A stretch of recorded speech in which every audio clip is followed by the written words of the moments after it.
They called her the cursed princess, born under a red blood moon. But when darkness returned to the land, everyone realized only her curse could save the kingdom. Long ago, in the kingdom of Umudike, a land of mighty rivers and hills that kissed the sky, there was born a princess unlike any other. Her name was Oluchi, daughter of King Obinna and Queen Chiamaka. On the night she came into the world, the moon turned red, and the winds carried strange whispers across the land. Goats bleated without reason, owls stretched until dawn, and even the midwives who delivered her trembled as if a shadow had passed over them. As the new baby cried, an old seer in the palace, blind but full of strange wisdom, spoke with a voice that cracked like dry firewood. This child is marked by the spirit. Her beauty will shine brighter than the morning sun. But beware, for her hands carry death. Those she touches in anger will wither like leaves in harmattan. The queen wept at those words. The king roared in anger and ordered the seer out of the palace. But nothing could stop what was written in the spirit world. At first, little Oluchi seemed like any other child. She laughed, she crawled, she played. But when she was 5, her curse revealed itself for the first time. It happened on a hot afternoon when she quarreled with her playmate, a servant boy. The boy had taken her carved wooden doll, and in her childish anger, Oluchi slapped him. The boy screamed. His skin withered before their eyes. His eyes sank into his skull. Within minutes, he collapsed, lifeless, his body dry as dry old bark. The entire palace was thrown into confusion. The queen fainted. Servants fled. The king ordered the child be hidden away, but whispers had already escaped the palace. "Have you heard?" the village murmured. "The princess carries death in her hand. Anything she touches dies. She is cursed by the gods." From that day, Oluchi's life changed. No one dared come close to her. Servants left her food on wooden tray and hurried away. Her brothers refused to play with her. Even her mother, though she loved her, could not embrace her child without fear. And so, though she grew more beautiful with each passing year, Oluchi's heart grew lonelier. But the curse was not just about her touch. Strange things began to happen in the kingdom as she grew. Crops failed in seasons when the sky was clear. Rivers dried without warnings. Villagers reported hearing cries in the wind, and in the palace, shadows moved where no man walked. The elders called another seer, who gave a chilling warning. The curse of Oluchi is the curse of Umudike. Until her destiny is fulfilled, this land will know no peace. The king grew desperate.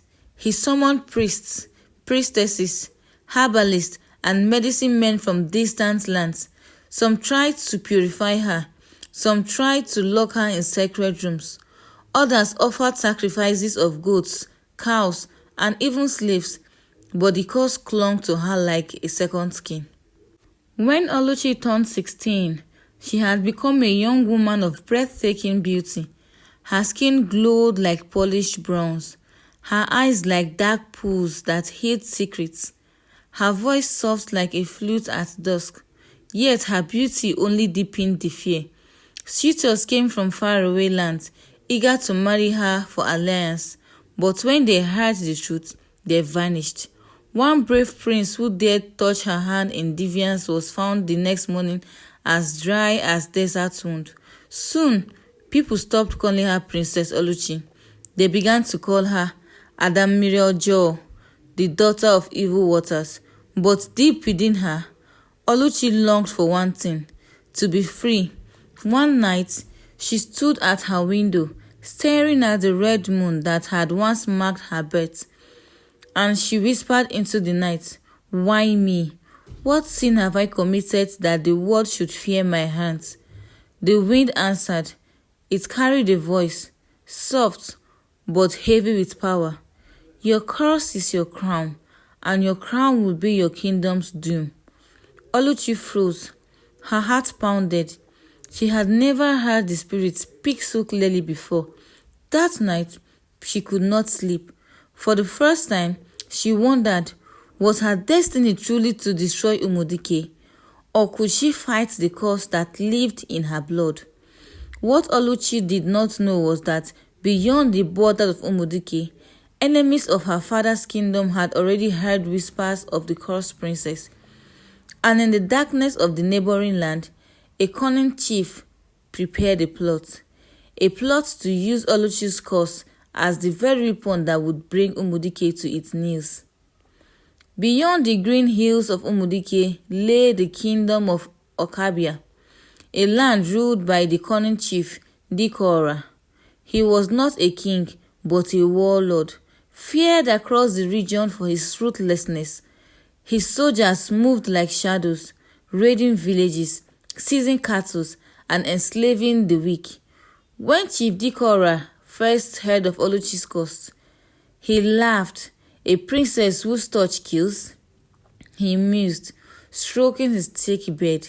Then the gods have delivered a weapon into my hands. If I can control her, I will bring Umudike to its knees without lifting a spear. He called his council together. Prepare a plan, he commanded. We will not fight Umudike with sword. We will fight them with their own blood. Meanwhile, in the palace of Umudike, life for Oluchi grew colder each day. The servants spoke less when she passed. The guards avoided looking into her eyes. Even her father, the mighty King Obinna, had stopped inviting her to council gatherings. He loved his daughter, but feared the shadow that followed her. Only her mother, Queen Chiamaka, still showed her warmth. But even her embraces were careful, like a farmer handling a snake he dared not kill. One evening, as Oluchi walked through the royal garden, she heard two maidservants whispering behind the kola-nut trees. I heard the priest says she is the reason our yam harvest has failed again. Shh! Keep your voice down. If she hears you, she may touch you and you will dry like firewood. I don't care. If she stays here, Umudike would fall. She is not a blessing. She is a curse. Their words pierced Oluchi's heart like arrow. She turned away, her chest heavy, her eyes burning with unshed tears. Why was I born this way, she thought. Why must my very presence bring fear?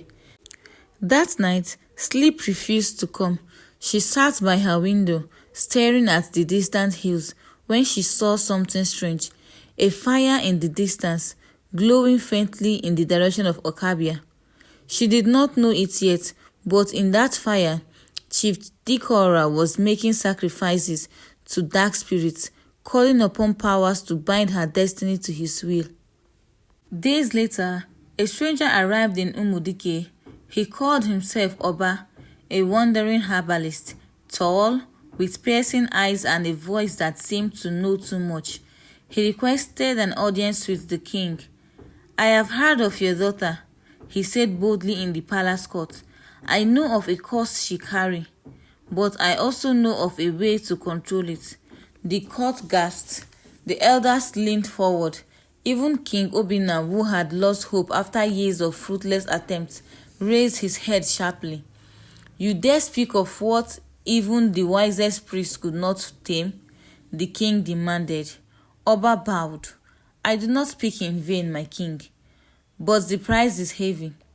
If you wish it, I will teach the princess how to harness her curse, how to use it, rather than being used by it. The king frowned, suspicious, but Queen Chiamaka's eyes shone with desperate hope.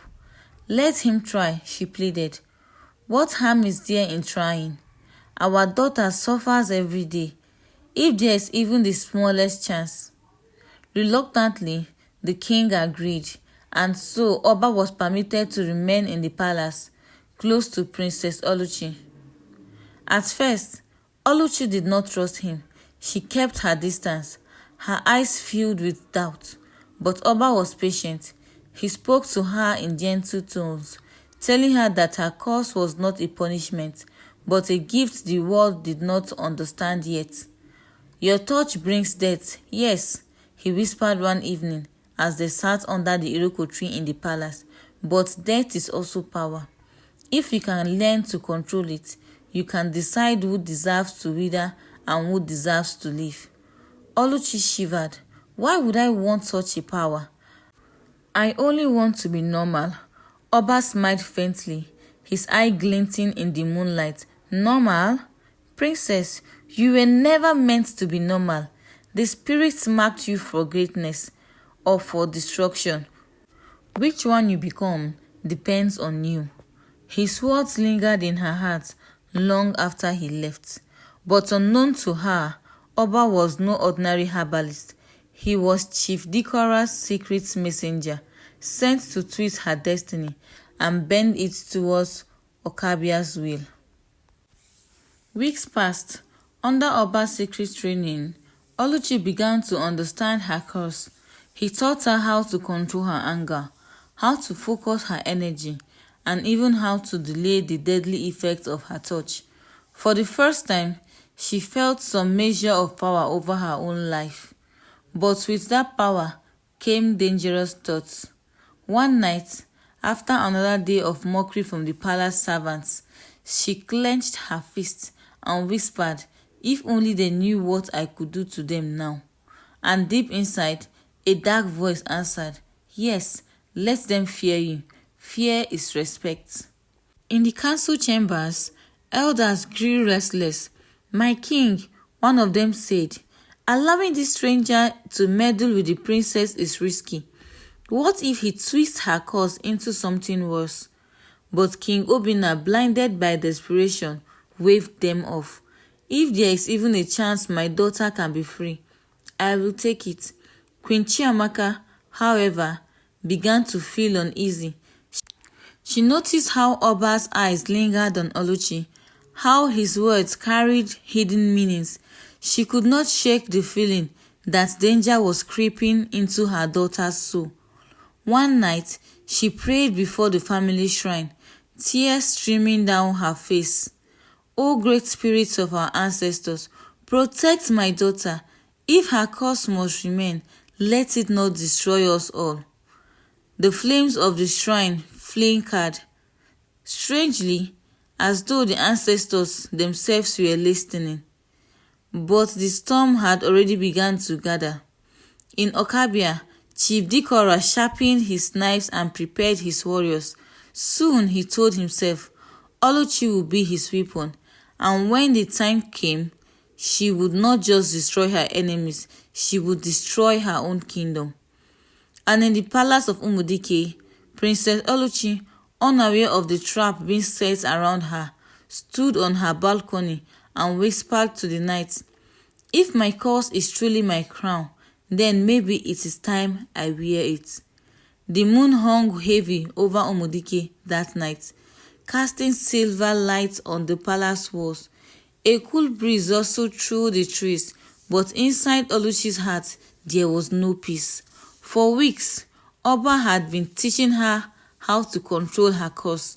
She had learned how to draw back her anger, how to focus it like a spear, and how to decide when her touch would kill or when it would spare.